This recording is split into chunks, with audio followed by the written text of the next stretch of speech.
हाँ हाँ हाँ हाँ हाँ हाँ।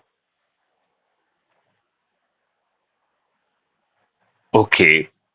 इसके लिए ये जरूरी है कि हम नियम कानून और आज की दुष्ट व्यवस्था को बदलें। इसके लिए ये जरूरी है कि जो आज हमारे राजनेताओं ने वही गुलामों के नियम हमारे ऊपर थोप रखे हैं जो दुष्ट अंग्रेजों ने भारतीय गुलामों के लिए बनाए थे। भारतीय गुलामों को अपमानित करना, उत्पीड़ित करना, शोषित करना उनकी इच्छा थी। तो अब सवाल उठता है कि क्या हमें इन चीजों को बदलने के लिए सिर्फ एक ही चीज की आवश्यकता है, अच्छे भारत के संकल्प लेने की। मतलब आपको आचार व्यवहार, आप अच्छे हैं, बुरे हैं, दुर्जन हैं, दुष्ट हैं, अपराधी हैं, ये भी मायने नहीं रखता है। ये भी मायने नहीं रखता है कि आप किसी राजनीतिक पार्टी के अंधभक्त हैं, ये भी मायने नहीं रखता है। आपको किसी पार्टी की दरियां बिछाना, सामियाना लगाना, कुर्सियां लगाना, उनके लिए भीड़ बनना, ये भी मायने नहीं रखता है। तो क्या चीज मायने रखती है? क्या चीज मायने रखती है? बड़ी सिंपल सी, केवल एक चीज मायने रखती है।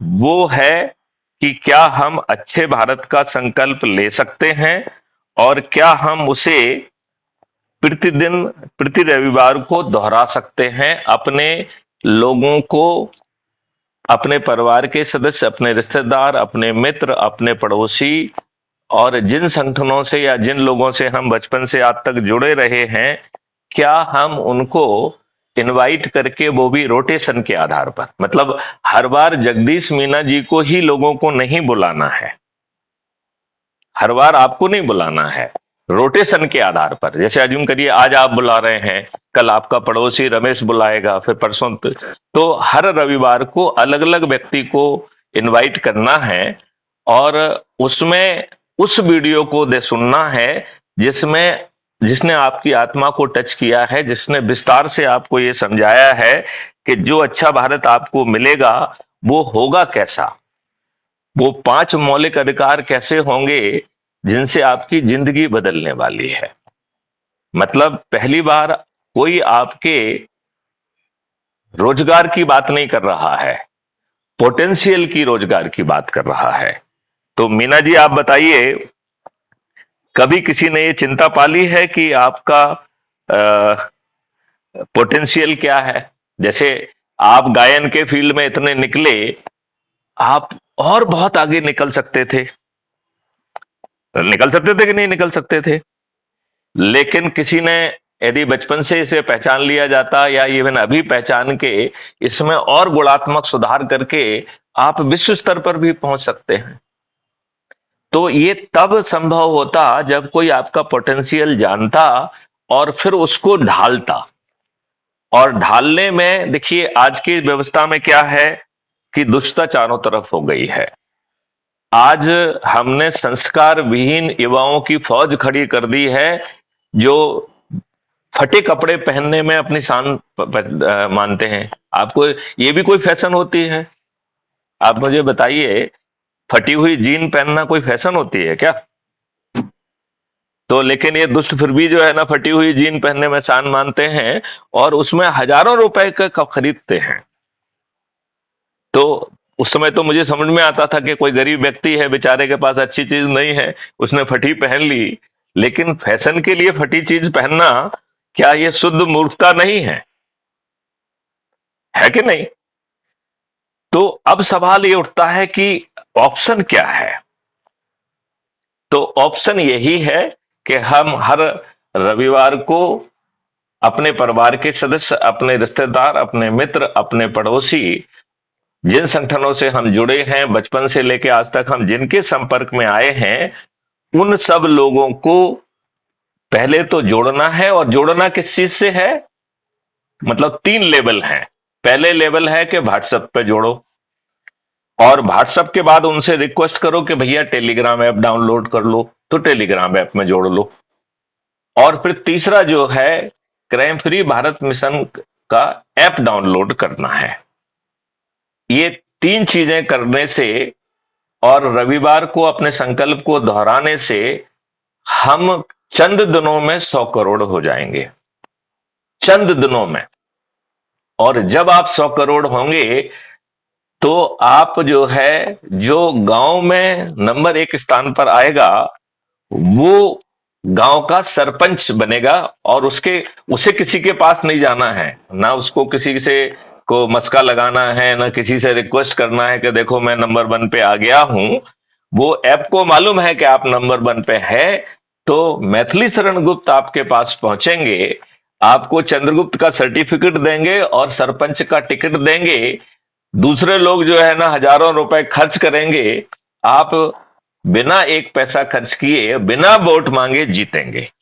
ऐसी व्यवस्था मैथिली शरण गुप्त ने आपके लिए करके रखी है।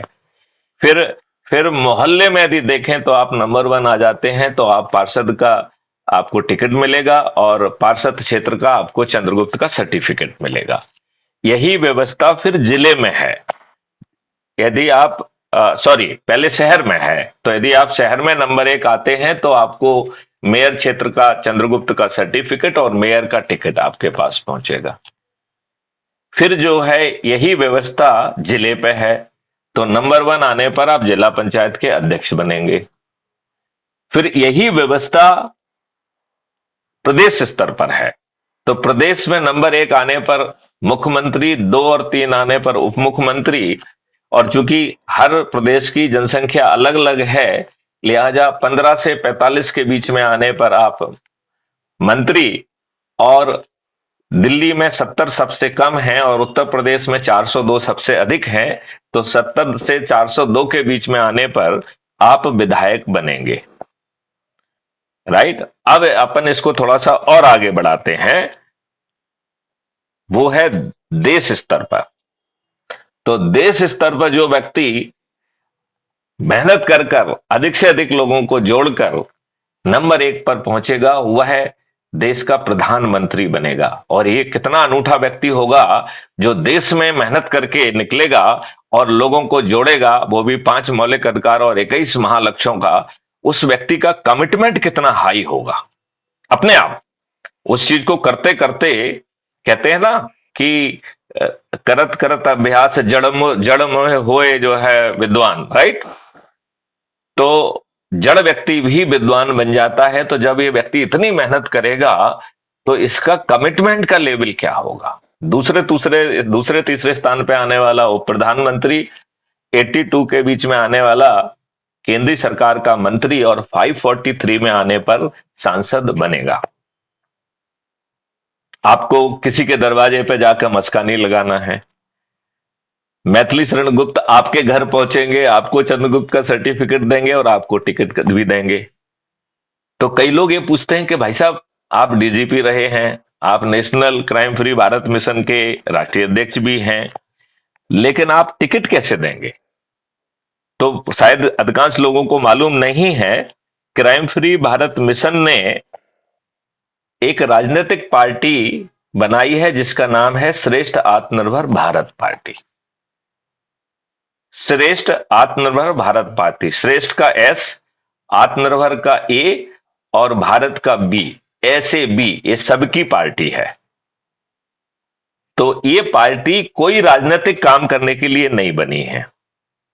ना ये आम सभा करेगी, ना कोई जुलूस निकालेगी, ना धरना देगी, ये यहां तक अपने अधिकारी भी नहीं बनाएगी। तो ये काय के लिए बन रही है कि आप अपने लोगों को, अधिक से अधिक लोगों को जोड़ें, तो वो आपको आपके घर पे टिकट पहुंचा पाए। क्योंकि टिकट तो आज की व्यवस्था में पहुंचाना होगा ना। टिकट तो इस ढंग से पहुंचाना होगा कि जो आज की व्यवस्था में जीत कर आप अपने आप को स्थापित करते हुए नियम कानून बदल सकें। भावनाओं से तो काम नहीं चलेगा कि चलेगा। तो ये जो पार्टी जो है कोई राजनीतिक काम नहीं करेगी, केवल आपको टिकट देने के लिए बनी है। और ये मैंने ही बनाई है और मैं ही इसका राष्ट्रीय अध्यक्ष हूं। और ये कोई भी राजनीतिक काम नहीं करेगी, ये इसका संकल्प है। तो ये राजनीतिक पार्टी जैसी नहीं है, केवल आपको फैसिलिटेट करने के लिए बनाई गई है। अब दूसरे लोग जो है पहले टिकट देने के लिए आपसे करोड़ों रुपए लेते हैं कि नहीं लेते हैं? ओके। और फिर जो है जीतने के लिए आपको और करोड़ों रुपए खर्च करना पड़ते हैं। इसमें उल्टा है, आपको टिकट लेने के लिए कहीं नहीं जाना है, सामने वाला सिर्फ आपको जोड़कर अपने आप को मेरिट लिस्ट में स्थापित कर देना है, और आप जो है आपके घर पर चंद्रगुप्त का सर्टिफिकेट और टिकट पहुंच जाएगा। ये राजनेता दारू बांटने में, फ्रीबी बांटने में, साड़ी बांटने में, मुर्गे बांटने में करोड़ों रुपए खर्च करेंगे, और ये सब लोग जो है चूंकि 100 करोड़ में हमारे पास जुड़ चुके होंगे, लिहाजा हम अपने लोगों का नुकसान नहीं करेंगे, क्योंकि ये जो लोग पैसा बांट रहे हैं, दारू बांट रहे हैं, साड़ी बांट रहे हैं, मुर्गे बांट रहे हैं, ये इनके पिताजी का नहीं है। आपको लगता है इनके पिताजी का है? राइट। तो जब इनके पिताजी का नहीं है, तो हमारे गरीब लोग जब के पास ये पहुंचे, तो मैथिली शरण गुप्त राष्ट्रीय अध्यक्ष अपने गरीब सदस्यों से कह रहे हैं कि इन्हें भर भर के लूट लो। ठीक है ना? तो गरीब लोगों का नुकसान नहीं हुआ ना? नहीं हुआ। और फिर करना क्या है इसके बाद? जो है जो ऐप 6 पारदर्शी तरीके से मेरिट लिस्ट बना रहा है, तो वो चंद्रगुप्त की सूची आपको देगा कि भैया आपके क्षेत्र का चंद्रगुप्त जो है जगदीश मीना जी हैं। इनका जो है ईवीएम मशीन में सरल क्रमांक 3 या 4 या 2 जिस पे भी नंबर पे है, वहां पर ये है, और ये चुनाव चिन्ह है। और आम आदमी जो है ना प्रभात फेरी करेगा, संध्या फेरी करेगा, और ये कहेगा, संकल्प को दिखाएगा कि जगदीश मीना को मैं जो है संकल्प के साथ जो है 5 मौलिक अधिकार और 21 महालक्ष्यों के लिए विजयी बनाऊंगा, और अपने देश को बदल दूंगा, अपने बच्चों को अच्छा भारत दूंगा। अब बताइए, जगदीश मीना को किसी के दरवाजे पर वोट मांगने के लिए जाना होगा क्या? नहीं जाना होगा। तो सामने वाले जो है ना करोड़ों रुपए खर्च करेंगे, और जगदीश मीना जी बिना किसी के दरवाजे जाए जीत जाएंगे कि नहीं जीत जाएंगे? अच्छा ये बताइए, इसमें जगदीश मीना जी को अपनी जेब से 5 पैसे खर्च करना होंगे क्या? क्या उन्हें अपना पोस्टर बनाना होगा? क्या उनको न्यूज़पेपर में छपवाना होगा? क्या होर्डिंग लगाना होगी क्या? कुछ नहीं। तो आम के आम गुठलियों के दाम हो जाएंगे कि नहीं हो जाएंगे? अच्छा, अब एक और बहुत बड़ा प्रश्न उठता है कि जगदीश मीना जी मैथिली शरण गुप्त से मिल गए, और जगदीश मीना जी मान लेते हैं 1 मिनट के लिए अच्छे व्यक्ति नहीं है, राइट, और उन्होंने प्रधानमंत्री की शपथ ले ली है। तो ये मॉडल कह रहा है कि जगदीश मीना जी जो प्रधानमंत्री की शपथ ले चुके हैं, वो जो है जो कि भजन तानसेन है, और शपथ लेने के बाद भी ये गड़बड़ी नहीं कर पाएंगे। तो सामने वाला कहेगा कि भैया कैसे नहीं कर पाएंगे, मैं तो भाई शपथ ले चुका हूं, प्रधानमंत्री की सब शक्तियां मुझ में हैं, मैं जो है। तो इसका कारण जानते हो क्यों नहीं कर पाएंगे? इसका बड़ा सरल कारण है कि पार्लियामेंट्री रूल और विधानसभा के रूल में एक बिजनेस रूल होता है, जिसके तहत सब विधानसभा में मैटर लाते हैं, चर्चा करते हैं। आपने विधानसभा और पार्लियामेंट की चर्चा टेलीविजन पर जरूर देखी होगी, जिसमें कहते हैं ये चर्चा नियम क्रमांक फलाने के तहत हो रही है। सुना है कि नहीं सुना आपने? सुना है। तो उसमें ये नियम ला दिया जाएगा उस बिजनेस रूल को बदल के, कि विधानसभा या पार्लियामेंट में कोई भी मुद्दा, ना तो विधायक, ना मंत्री, ना ना जो है ना मुख्यमंत्री, ना प्रधानमंत्री, बिना जो है ये रिफाइनमेंट की प्रक्रिया से मुद्दे को गुजारे बिना वो पार्लियामेंट या विधानसभा में चर्चा नहीं किया जा सकेगा। तो फिर सवाल उठता है कि भैया ये जो रिफाइनमेंट प्रक्रिया क्या है? तो इसके 5 चरण हैं। पहले 4 चरण थे, अभी हमने एक चरण और जोड़ा है। तो पहला चरण है कि पारदर्शी तरीके से जिन लोगों ने अपनी जिंदगी किसी विधा में लगा दी है, और एक से एक लोग हैं जिनकी कोई सुनवाई नहीं हो रही है, वो उन्होंने बिना किसी स्वार्थ के अपने जिंदगी को समर्पित कर दिया है। इन्हें पारदर्शी तरीके से इम्पैनल किया जाएगा और इन्हें टास्क फोर्स का हिस्सा बनाया जाएगा। और ये हमारा जो मैथिली शरण गुप्त के मॉडल्स हैं, ये सबसे पहले टास्क फोर्स तक पहुंचेंगे। और टास्क फोर्स जो है वो मैथिली शरण गुप्त के नियंत्रण में नहीं है, ना ही मैथिली शरण गुप्त ने बनाई है, वो पारदर्शी तरीके से बनी है। तो वो मैथिली शरण गुप्त के आदेश मानने के लिए विवश नहीं है, बल्कि इस टास्क फोर्स पे जो मॉडल पे चर्चा होगी ये लाइव होगी, किसी एयर कंडीशन कमरे में बैठ के नहीं होगी। और इसको हर कोई सुनेगा और हर कोई अपनी बात रख पाएगा, और ये चर्चा 15 दिन तक चलेगी। तो 15 दिन के इस 15 दिन के महामंथन से जो चीज निकल के आएगी उससे पहली डिग्री का रिफाइनमेंट होगा। ठीक है ना। अब ये रिफाइंड मॉडल जो है फिर चरण 2 में चला जाएगा। तो चरण 2 में कौन है? जिन लोगों ने ढेर सारी किताबें लिखी हैं, इंटरनेशनल उसमें उनका क्रेडिशन है, ऐसे लोगों को भी पारदर्शी तरीके से, वो ऐसा नहीं होगा कि जो मैथिली शरण गुप्त के चमचे हैं उनको बिठा दिया जाएगा। पारदर्शी तरीके से उनका एम्पैनलमेंट होगा, और फिर इसी तरीके से 15 दिन तक उनके बीच में अभी लाइव चर्चा होगी, जिसमें हम और आप सभी लोग अपना विषय रख पाएंगे। क्लियर? तो इस महामंथन से जो चीज निकलेगी उससे मैथिली शरण गुप्त के मॉडल में दूसरी डिग्री का रिफाइनमेंट होगा। फिर तीसरे चरण में बदले हुए कंडक्ट रूल के तहत, जो कि अब आज जैसे नहीं रहेंगे, ये जो ब्यूरोक्रेट्स हैं जिन्होंने अपनी जिंदगी सेवा में लगाई हुई है, अच्छे लोग इनमें से जो हैं, उन्हें जो है पारदर्शी तरीके से इम्पैनल करके 15 दिन तक ये भी लाइव चर्चा करेंगे, वो भी लाइव होगी, जिसमें हम आप सब लोग सुन पाएंगे, अपनी बात रख पाएंगे। तो इस चर्चा से जो चीज निकल के आएगी, इस महामंथन से जो चीज निकल के आएगी, उसे जो है तीसरे चरण में का तीसरा रिफाइनमेंट किया जाएगा। फिर चौथे रिफाइनमेंट में आम पब्लिक, क्योंकि वो तो बड़ा, इतना बड़ा देश है, इतनी भाषाएं हैं, इतने रीजन्स हैं, तो सभी रीजनल चैनल पर लोगों से 45 दिन तक, बाकी लोगों से तो 15 दिन तक हुई है, लेकिन चूंकि पब्लिक जो है वो फैली हुई है, ऑर्गेनाइज नहीं है, तो उसे ज्यादा समय चाहिए। तो 45 दिन तक लाइव चर्चा होगी। आम जनता अपनी टूटी फूटी भाषा में अपनी चिंताएं, शंकाएं, कुशंकाएं और सुझाव दे पाएंगे।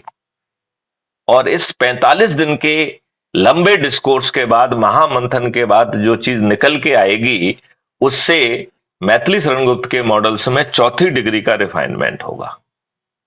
अब 5वें चरण में आप लोग आ रहे हैं।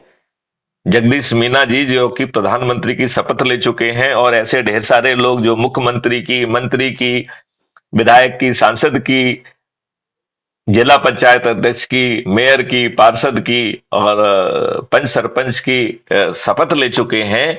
ऐसे सभी लोग विभिन्न चैनल पर 15 दिन तक लाइव डिस्कोर्स करेंगे, और ये जनप्रतिनिधि के रूप में नहीं करेंगे, क्योंकि जनता ने तो अपनी बात कह दी है। तो जगदीश मीना को अपनी बात व्यक्तिगत कैपेसिटी में कहना पड़ेगी, यदि कहना है कुछ तो। बात समझ रहे हैं आप? तो अब 5वें चरण में जो चीज निकल के आएगी, ऐसे ही लाइव चर्चा होगी, हम और आप अपनी बात रख पाएंगे। तो 5वें चरण में जो बात आएगी, उससे जो रिफाइनमेंट होगा, वो रिफाइंड मॉडल और पूरी चर्चा के कंपेडियम, पांचों चर्चा के कंपेडियम, फिर ये विधानसभा या पार्लियामेंट में जाएंगे। और विधानसभा और पार्लियामेंट आज जैसे सेशन में नहीं चलेगी, ये पूरे 365 दिन चलेगी। तो उसमें एक एक चीज पर चर्चा होगी, और एक एक सेक्शन पर चर्चा होगी, और फिर उसे पास किया जाएगा। अब मैं जगदीश मीना जी आपसे पूछता हूं कि आप प्रधानमंत्री की शपथ ले चुके हैं, आप क्या कुछ गड़बड़ी कर पाएंगे? तो अब आपको क्या चीज बची? आपको पूरा मॉडल दे दिया गया है, शपथ का तरीका दे दिया है, ये लोग आपके ऊपर लाठी नहीं बांध सकते हैं, ये आपके ऊपर ऑफेंस कायम नहीं कर सकते हैं, ये इनके पास नहीं जा रहे हैं, तो सरपंच आप बन रहे हैं, पार्षद आप बन रहे हैं, मेयर आप बन रहे हैं, जिला पंचायत अध्यक्ष आप बन रहे हैं, मुख्यमंत्री, प्रधानमंत्री आप बन रहे हैं, तो अब प्रॉब्लम क्या रह गई? कोई कोई प्रॉब्लम बची क्या? तो ये मॉडल जमीन पर लाने में सिर्फ एक ही प्रॉब्लम है, आज के राजनेता। और इस मॉडल के तहत वो समस्या भी खत्म हो गई है। हो गई कि नहीं हो गई? तो आ, इन सब का वजूद मिट गया और अच्छे लोग उभर के आ जाएंगे, जिसे मैंने विकेंद्रीकृत नेतृत्व व्यवस्था कहा है। तो मैंने आपको पहले डॉक्यूमेंट्स दिए थे, मैं चाहूंगा कि आप उनकी छोटी छोटी बुकलेट अलग अलग बनाइए और और लोगों को वहां पर जो है बांट दीजिए या लोगों को खरीदने के लिए दे दीजिए। खरीदना ज्यादा अच्छा है, क्योंकि जब लोग बाग अपने 10-5 रुपए खर्च करेंगे तो वो शायद उसे ज्यादा संभाल के रखेंगे और उसका अच्छा उपयोग करेंगे। तो 22 तारीख के लिए अभी समय है। वो दस्तावेज एक बार मैं आपको फिर से भेज दूंगा। क्या आप उनकी बुकलेट छपवा पाएंगे?